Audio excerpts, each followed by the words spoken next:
নমস্কাৰ, মই পিংকি। সমূহ দৰ্শকক KFB মিডিয়ালৈ স্বাগতম জনাইছোঁ।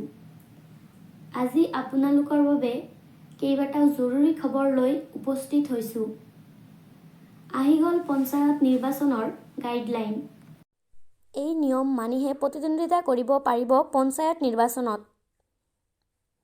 প্ৰাৰ্থীগৰাকীয়ে সাজু কৰিব লাগিব এই নথি। কি যোগ্য থাকিব লাগিব পঞ্চায়ত নিৰ্বাচনৰ প্ৰাৰ্থীৰ? গাঁও পঞ্চায়ত, আঞ্চলিক পঞ্চায়ত, জিলা পৰিষদৰ প্ৰাৰ্থীৰ ন্যূনতম বয়স হ'ব লাগিব 21 বছৰ। প্ৰাৰ্থীৰ স্বামী, প্ৰাৰ্থীৰ স্ত্ৰী বাল্যবিবাহত লিপ্ত হ'লে অযোগ্য বিবেচিত হ'ব। গাঁও পঞ্চায়তৰ সদস্য পদৰ বাবে মেট্ৰিক বা সমানুপাতিক পৰীক্ষাত উত্তীৰ্ণ হ'ব লাগিব। ST, SC, OBC, MOBC প্ৰাৰ্থীৰ ক্ষেত্ৰত হ'ব লাগিব 10ম শ্ৰেণী উত্তীৰ্ণ। আঞ্চলিক পঞ্চায়তৰ সদস্যৰ বাবে সাধাৰণ শ্ৰেণীৰ প্ৰাৰ্থী হ'ব হায়াৰ ছেকেণ্ডেৰীত উত্তীৰ্ণ। ST, SC, OBC, MOBC প্ৰাৰ্থীৰ ক্ষেত্ৰত হ'ব লাগিব মেট্ৰিক উত্তীৰ্ণ।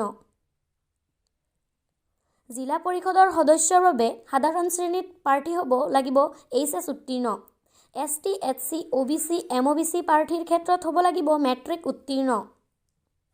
19-3-2018 আগত দুটাকৈ অধিক সন্তান থকাসকলে প্ৰতিদ্বন্দ্বিতা কৰিব পাৰিব। 19-3-2018 পিছত দুটাকৈ অধিক সন্তান থকাসকলে প্ৰতিদ্বন্দ্বিতা কৰিব নোৱাৰিব। দ্বিতীয় সন্তান যমজ সন্তান হ'লে প্ৰাৰ্থী অযোগ্য বিবেচিত নহ'ব।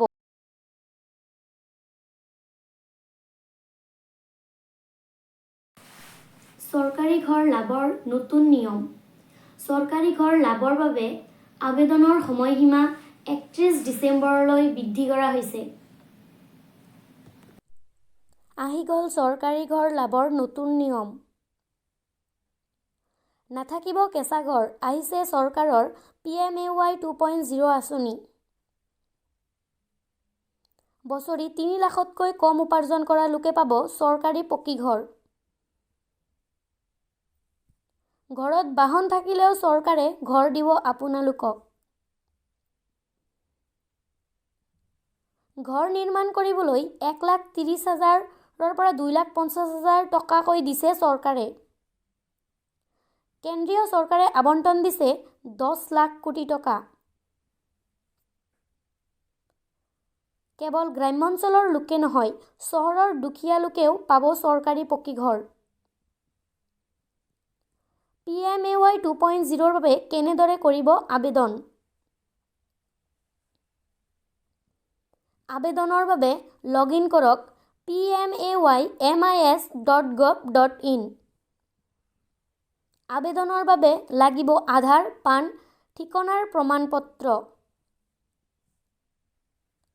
1 কোটিৰো অধিক লোকক ঘৰ দিয়াৰ লক্ষ্য চৰকাৰৰ। কাৰ নাম কটা যাব অৰুণোদয়ৰ পৰা, শুনি লওক স্বয়ং মুখ্যমন্ত্ৰীৰ পৰা। অৰুণোদয় কোনে পাব লাগে আৰু অৰুণোদয় কোনে পাব নালাগে, তাৰ বিষয়ে ইতিমধ্যে আমি বহুলভাৱে চৰ্চা কৰিছো। মই আগতে কোৱাৰ দৰে অৰুণোদয় পাবৰ বাবে এখন বৈধ ৰেচন কাৰ্ড লাগিব। আৰু কৰবাত যদি ৰেচন কাৰ্ড এতিয়ালৈকে আপোনাৰ হাতত আহি পোৱা নাই, আপুনি অৰুণোদয় আঁচনিৰ চূড়ান্ত চিলেকশ্যন হোৱাৰ আগলৈকেও যদি ৰেচন কাৰ্ড সংগ্ৰহ কৰিব পাৰে, তাকো আমি মানি লওঁ।